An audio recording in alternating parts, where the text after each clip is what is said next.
Yo,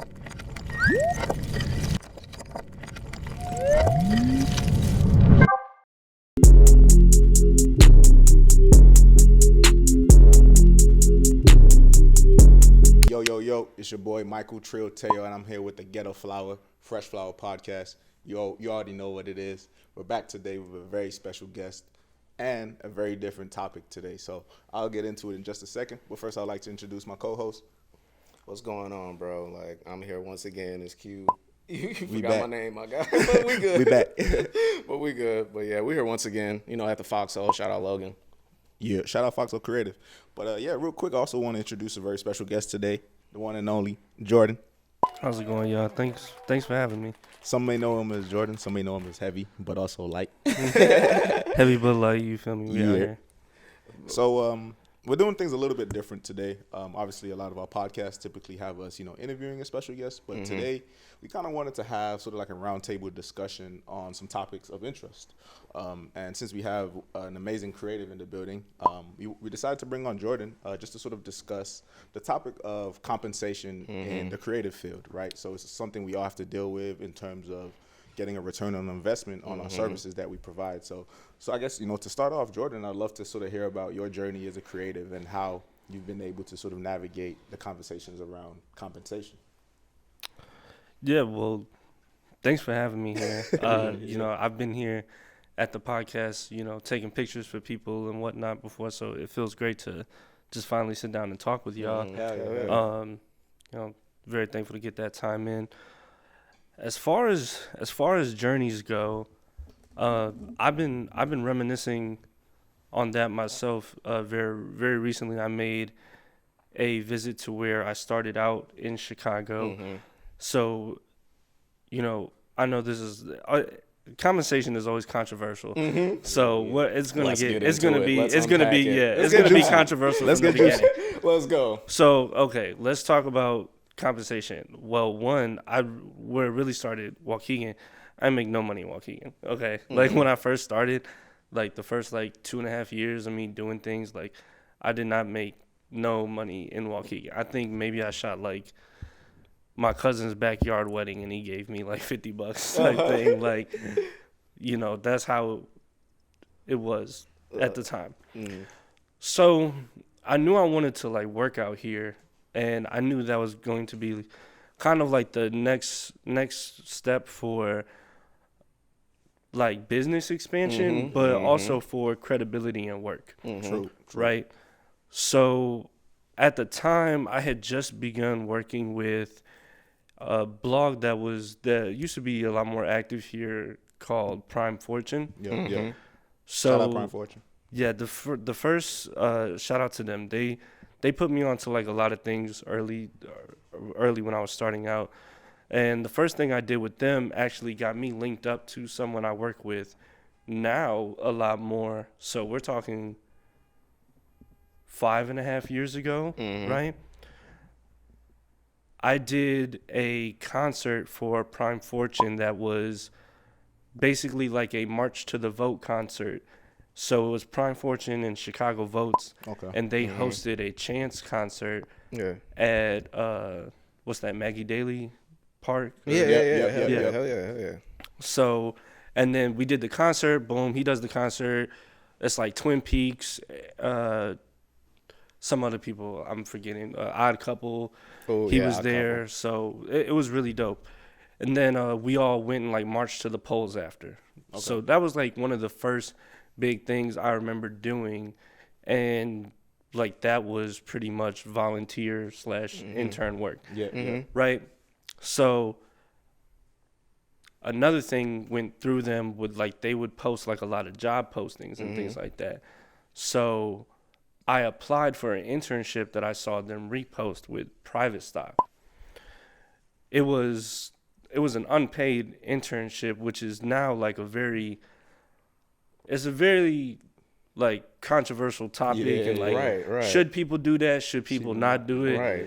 And for me, I think that a blanketed response to if people should or shouldn't do that is not really the way to go. It's more so about personal analysis and like yeah. what Hell you yeah. can do. Very unique to you. So to create the context for my personal situation, right, is like at the time I was working like a full-time job, and I had like enough money to like support myself in like the ways that I needed to. Hell yeah.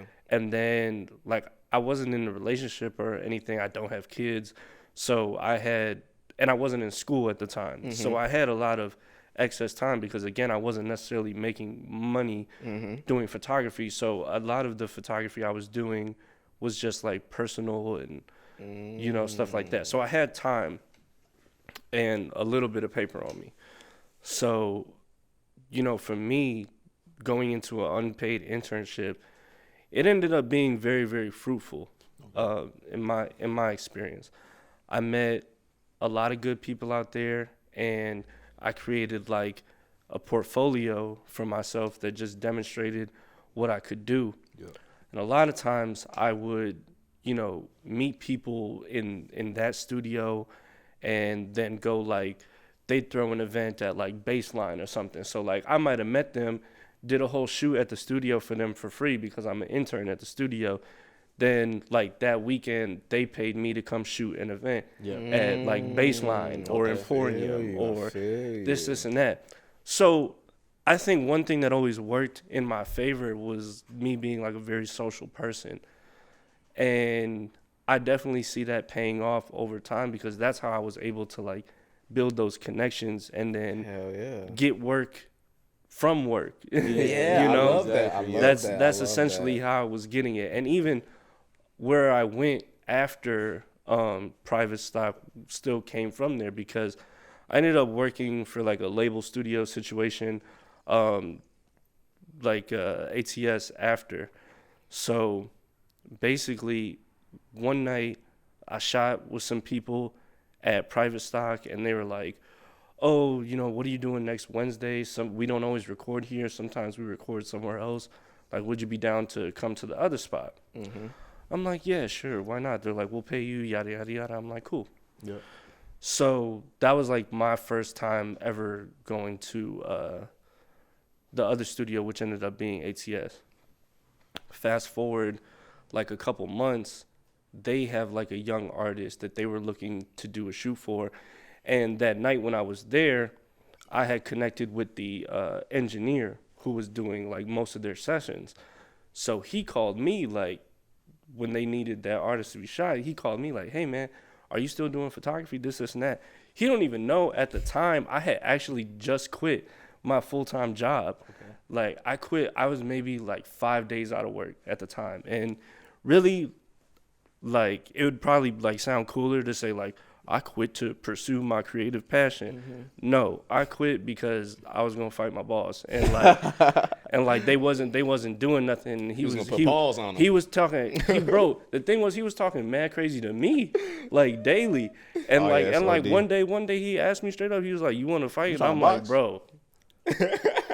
I'm like, do you? Because you feel me? Like, put your hands on your manager. He said, do you?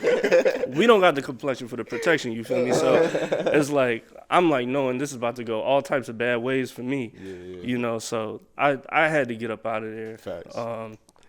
You know, I had to do that for me. But again, to hop back on the path, you know, I'm like 5 days out of work. He randomly called me. I'm like, yeah, I'll pull up. You know, like right now, we ain't even talk about money or nothing. Hell yeah. You know, I'm just all like, yeah, I'll pull up because I need to get like back out there. So pull up, did that shoot, met the owners of the studio that day and whatnot. They like, hey, you kind of nice. Like, you know, what's your situation like right now? And I'm like, hey man, to be honest with you, I got like 2 interviews on Monday that I'm not trying to go to. So what's your situation like right now? How much do you need a photographer? Yeah. So that turned into me then working at ATS, which I'll say was probably like my first actual creative job. And then, you know, they doubled as a label. There was like a joint venture that we had with like Hitco, so we did a whole bunch of stuff with them, and that's where I was essentially like working for a minute. Now, simultaneously, I will say probably like the months leading up to that actual like transition of me like being an intern and then like becoming employed somewhere, I was doing like freelance shoots. But as far as like people, okay, we're talking about compensation. Like people, we always get to the question of like, how do I know what to charge? You know, this and that. Yep, that's the golden And- question. What's your budget? Yeah. Right, that's the golden So question. this is actually the thing that I really dislike the most about the photography industry is that it makes no sense. There's a lot of photographers that, to me, it doesn't make sense, right? I see clients on a very individual basis, right? Like every project, they have a different goal. You know, they have a different mission. They have a different thing that needs to be completed, right? So how am I going to say, oh, I got package ABC and you get this, and that with it? And whole time, people, yeah, still book that. But I know the photographers that run that, you know, kind of like business. And there ain't nothing wrong with it. It's not like it's sleazy or anything like that. It's more so one of those like industry standard things. You know, there's nothing like unethical about that business, by the way. My bad if I said it that way, but they're still answering a lot of individually based questions from the client. When the client says, I need, you know, the silver package, then now we're having a whole nother conversation about, well, I need this, I need that, I need that, the purpose is this, that. I'd rather just talk with you, be like, okay, what do you need done? What are you trying to accomplish? This, and that. Then I can give you an accurate, detailed quote based on your desired need. Right. Solve that problem for real. So I say all that to say what I was charging was always in accordance with my bills. So I was kind of like, all right, I probably shouldn't like, okay, when we work like our day jobs and stuff, we don't really determine our wages because workers aren't necessarily, unless you are going into a unionized job, you don't have the power in your workplace to negotiate your wage, right? But as a freelance entrepreneur, you do. So I just took that as like, you know, maybe I'm at like Best Buy pulling like $98 on the day or something like that, right? And my phone bill is what was it? I don't know. Like, let's just say it was $120, right? I'm like, well, shoot, I'm not really doing nothing for less than my phone bill because, like, if I can't, like, pay a whole bill off it, like, why am I going to do it, right? So I'm like, okay, well, like, at minimum, and then you got to, like, make it sound nice, right? So I'm like, at minimum, shoot to, like, 150. Now, this is the other part of that, like, business plan that I say is, like, industry standard that I never liked was, like, because of how other photographers do business, I always get asked the question, like, okay, and, like, how many edits come with that and this, and that? I'm like, why is you doing a shoot with somebody for 2 hours with a digital camera and they giving you 10 edits? For me, it was always like, I gave them everything that was good because what am I going to do with the pictures? You keeping it for yourself? Yeah, what, like, I'm not like, no offense to anybody, but like, I'm not sitting there practicing with your pictures like after, you know what I'm saying? Like, what's done is done, and that's fine, you feel me? So you might get a 40 piece out the shoot, you know, and people are like, wow, I never got this many photos before, this and that, and I'm just like, okay, like, I don't paid for, yeah, you know what I'm saying? So that was, I think I had trouble with that coming up because I was like, this is so confusing that, like, y'all are so used to like a format that to me feels inefficient. If I got all these good pictures of you, why, like, literally, what am I gonna do with them? And how did you break out of that? Because, like, I like what you brought up earlier because, like, with what we do and with what you do, what every creative does, it's all about relationships, you know, and that's what you did. You know, you got in, you know, you got a relationship with somebody and they're like, yo, like, come back and shoot this. Exactly. You know what I'm saying? I'm going to give you some bread now. So, like, how did you, like, break out of that? Because, like, I feel like that's, you know, me personally, that's something that I have, you know, a hard time with because I do, you know, creative stuff on the side, except for the Ghetto Flower. And, like, I feel like that's kind of, like, hard for me to break out of that, like, you know, stigma as far as, like, knowing, like, what to charge somebody and as far as, like, yo, this person charged him that, so should I be charging him that? You know what I'm saying? For me, it's always been about, like, two things. It's always been about Like, what do I need personally? And 2, why you not calling that person? Yeah. If that person, if that person, you know what I'm saying, then call them. Like if you give me a day off, hey, shout out to you. You know what I'm saying? Exactly. Call that person in if that's But as far as I go, like I just tell you what it is. If they do it like that, then call them. On God. Because that's like what is like, definitely, a struggle being a freelancer. And, you've been, doing it for 8 so years. long. Yeah, exactly. That's dope, for bro. so long. Thank you. And like, how do you know, like, and this is a huge question with anything, like, how do you know when to say yes? Yeah. I feel like that is just huge. That's actually great. So how do you learn to say yes? For me, okay, so one thing, let's kind of bring this to like overall business operation context, right? One thing that was really big with me was that it's not that I don't enjoy the hustle, you feel me? But there is a point where you're hustling so much that you're not necessarily building. Yeah. Yep. So Ooh, that was hard. one thing that I always wanted to do was create these relationships with people that I could work with again and again and again and again. So I know them through different phases. I know them. I mean, let's just take somebody like Gold Hayes, right?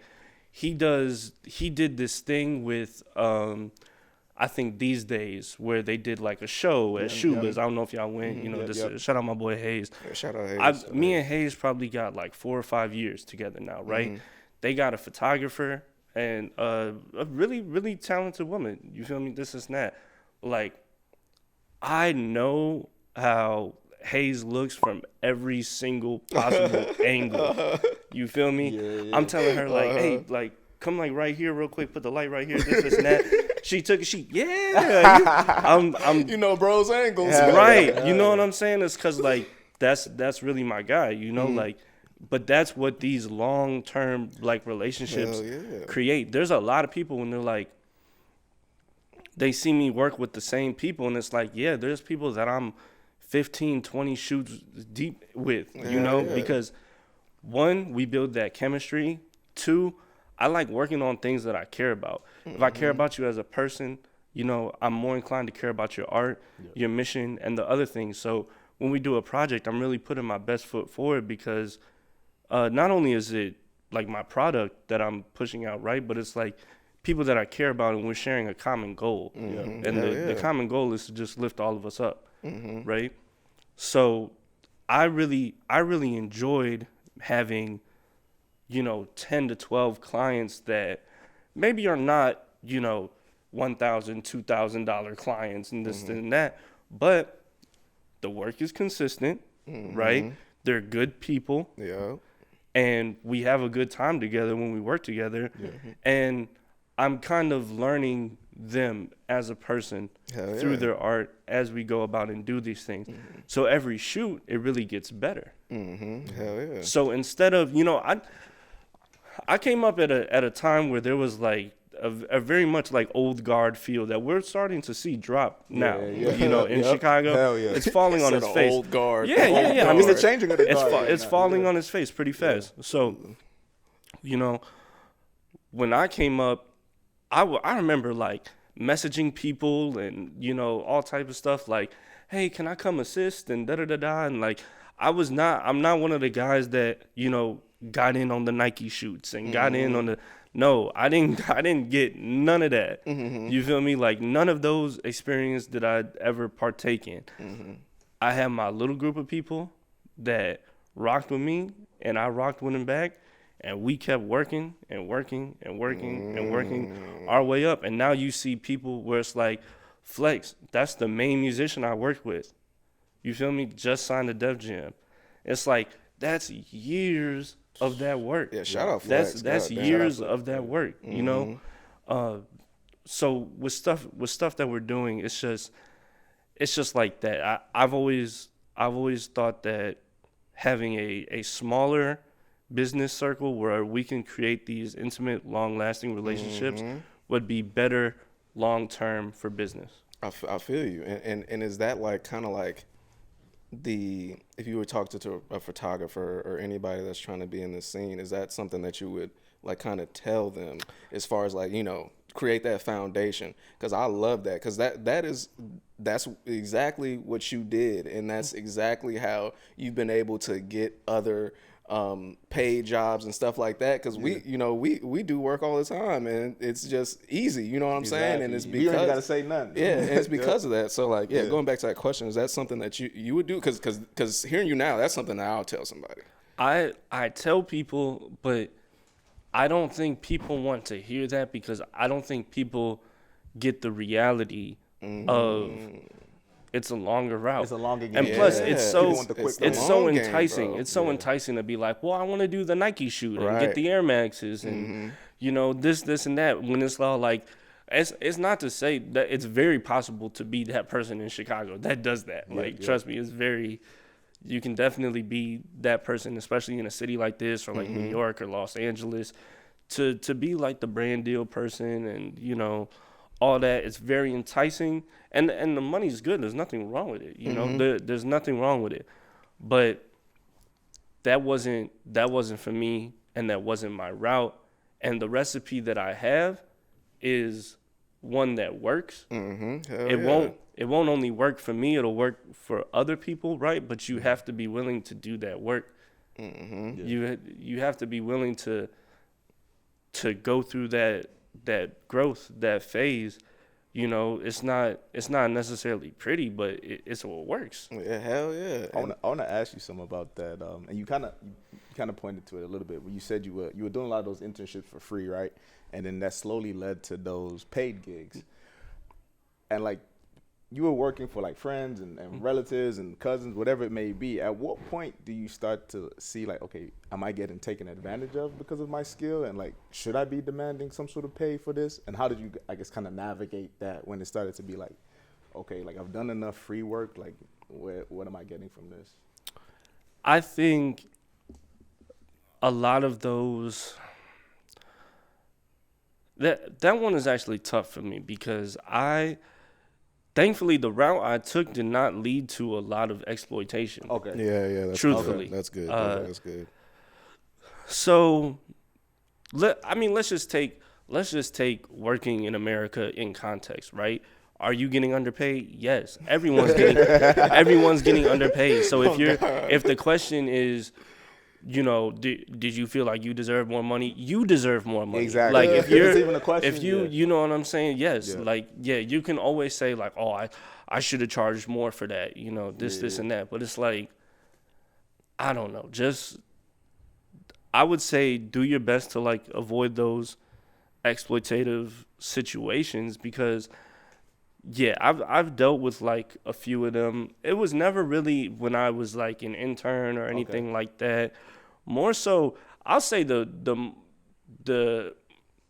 was when I got off my model, when maybe that circle that I was working with, when, you know, everybody was kind of just in like work mode, but like for me that's not necessarily a hot season, right? It's more so everybody's tucked away. They working on the music. They working on the fashion. They working on this and that. And I'm kind of like, well, my thing is like when everybody's done working, you know? Exactly. So when I would do like one-offs and stuff like that was when it would be a lot of like, you know, they'd ask me for one thing and then I'd show up and they're like, oh, can you do something completely different and way more and this and that. Hell yeah. So it was a lot of when I actually went away from my business model and philosophy where I got into those situations. Okay. I feel you. And that's, and I think that is like, you definitely have to stay the course, and definitely have to, if you have like good results with what you're doing, you don't want to deviate from that. And like you said, and you know, you seeing all this stuff,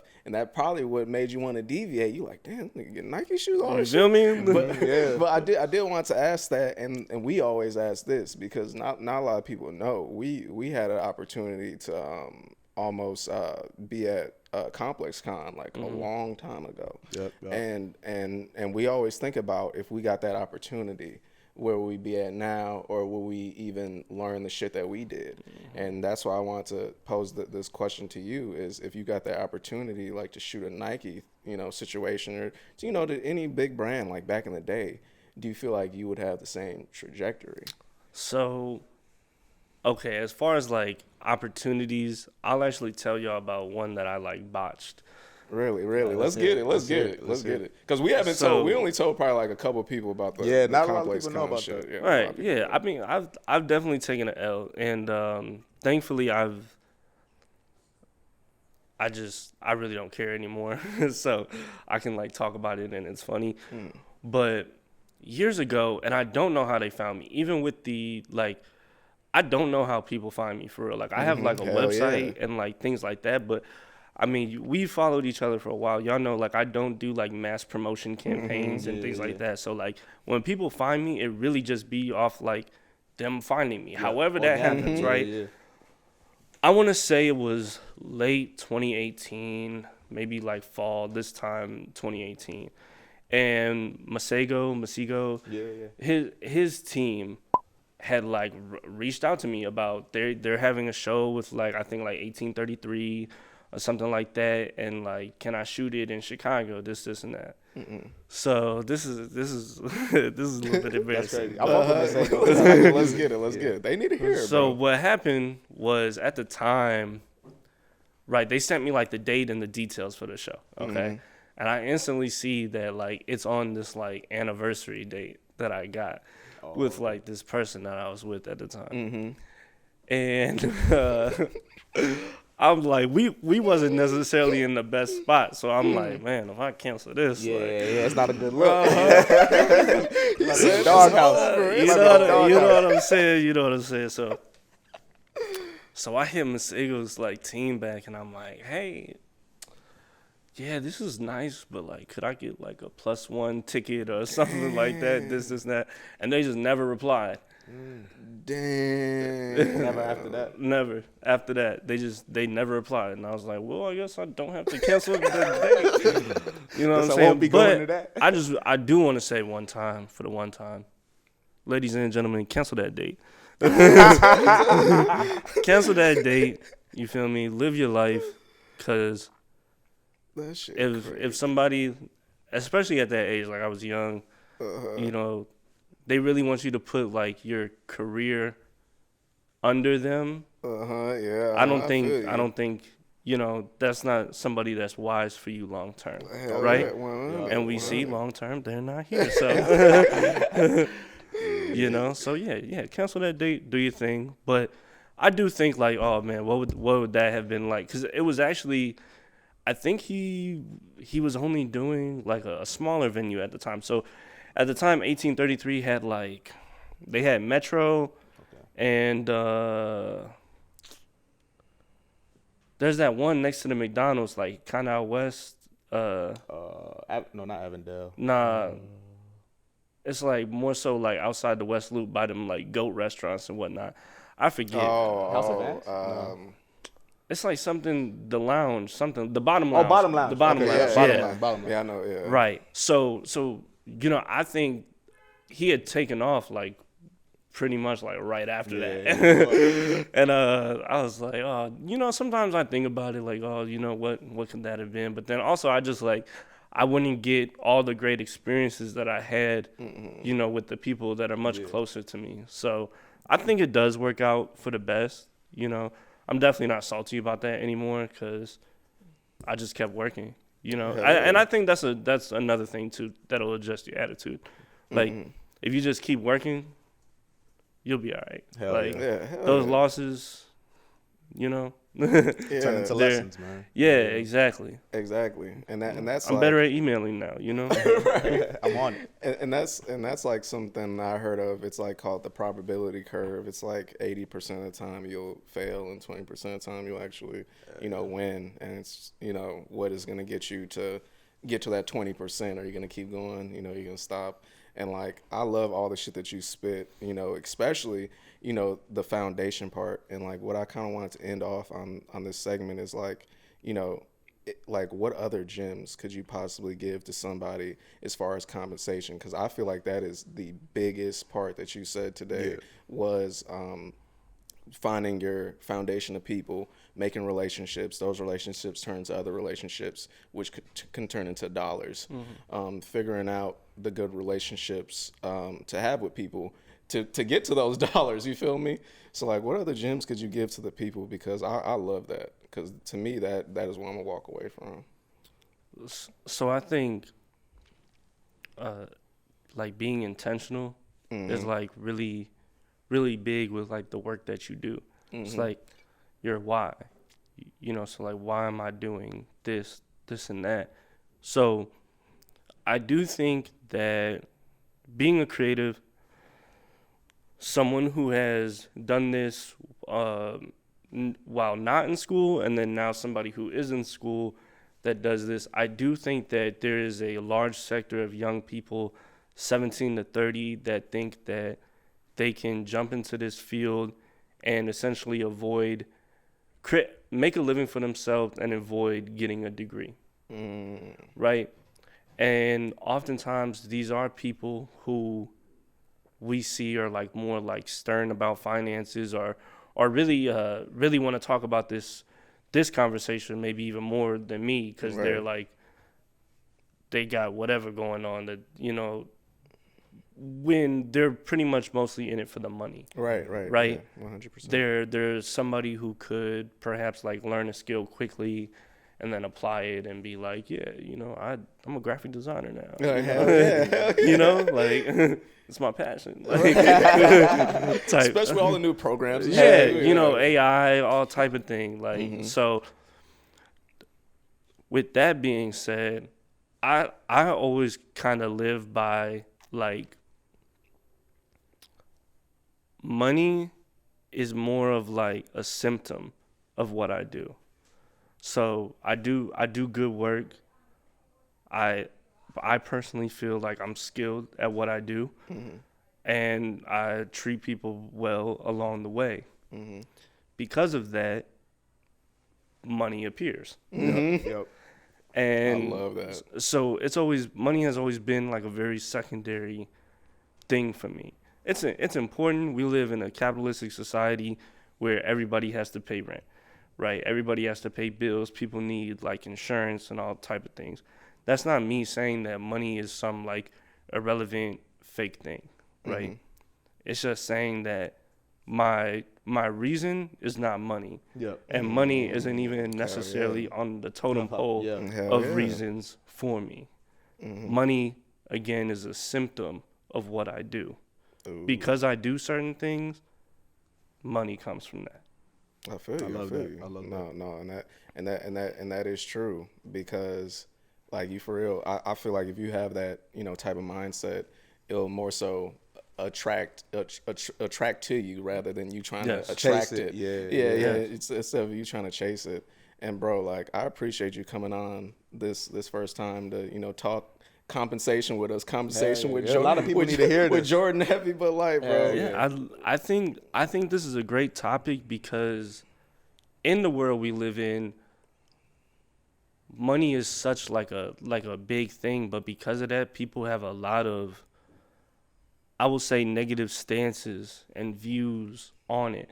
So a lot of people do freelance business like corporations, where they're like, you want to extract the most money out of your client and do the least work. Like, why do you want to do that? Like, literally, why? You know what I'm saying? So they get into this to just be a single member corporation. Exactly. You know? Exactly. But I think when you want to create, when you want to form relationships, and when you want to like care about the community around you, right? Because the work that I do, it doesn't just involve me. Like, I'm a photographer. I definitely take nature pictures, but you feel me? The internet, y'all don't like that as much. Algorithm, no fuck with that. You know, so a lot of my work that is compensated is portraiture, right? So, you know, with that, like, you wanna do like good for other people, and I can't do portrait work without another person. Yeah, The the hell connection. yeah, You need the hell Yeah, connection. so it's like I need other people. So because I need other people, it's only in my best interest to care about those people that I need. Hell yeah, exactly, Hell yeah. exactly. And that's for real what it's all about. I feel like you just said, like you bring up, like I feel like people should more so focus on the invisible assets rather than, you know, like The intangible. yeah, like you know, just regular shit like love, curiosity, you know, all that shit, like just the shit that you feel me is invisible because it'll bring you to the actual, you know, assets of the bread. But once again, man, we appreciate you sliding on here, bro, man. If y'all don't mind, let me share one more thing real Definitely, quick. Go ahead. A lot of people also ask me about how I formed a relationship with Flex. Oh And God, that, let's get it. I will just tell this story real fast in one go. Go ahead. I was collaboratively hired by Ron Louis to shoot a fashion video. He sent the song over, and like usually when you edit videos, y'all have edited videos before, you know, like by the time you're done with the video, you like, man, this song, I can't wait to never play this again, right? Nah, bro, the song was rocking. I'm like, who is dude? Like, is he from here? This, and that. I just asked like Ron to like connect us and whatnot, and I was like, yo, dude, like I'm a fan of your music. I just want to work with you. Like, are you like looking for a photographer right now? This, and that. And it happened to be at a time where he was like really doubling down on himself and getting serious about like his operation and like really going for it. And he's all like, man, this is like perfect timing. Like, yes, I definitely need someone right now. Yeah. You know, this, and that. So that relationship was 100% formed by like me hearing someone's music that I liked and like just wanted to like work with somebody that I was really a fan of. You know, so we had no prior relationship or knowledge of each other or anything before like I shot that video and then heard his song editing that video. So it's like, also if there's somebody that is like local, you like their stuff, you want to work with them, whether that's like a fashion brand, a musician, even a comedian. Like Chicago's got a lot of different, you know, nooks and crannies, and of course, like I'm speaking specifically on my industry. You know, I think when we do have these conversations, they need to be specialized and taken in context, right? But yeah, like shoot your shot and like don't be afraid to be a fan, dude. Everybody's like nobody wants to be like everybody want to be cool. The photographer want to be the diva these days. I'm like, what is wrong with y'all? Like, nah, like I was a fan of bro's music. I hit him up like, hey, yo, I'm a fan. All right, let's work. Let's go. And it's all because, you know, I didn't have too much pride to say, I like your music, man. Yeah, let's do something. You know? Exactly. And from you doing that, just like we went over, it's from you doing that, boom, boom, boom. Right. A lot of stuff down the line. And you focused on just relationship, invisible asset. Exactly. I like that. Love that, bro. But yeah, we'll head out on that, bro. Fresh Flowers Podcast. Thank y'all so much for having me. Appreciate you, Jordan. Shout out man. Jordan. A conversation about compensation. You feel me? And we out.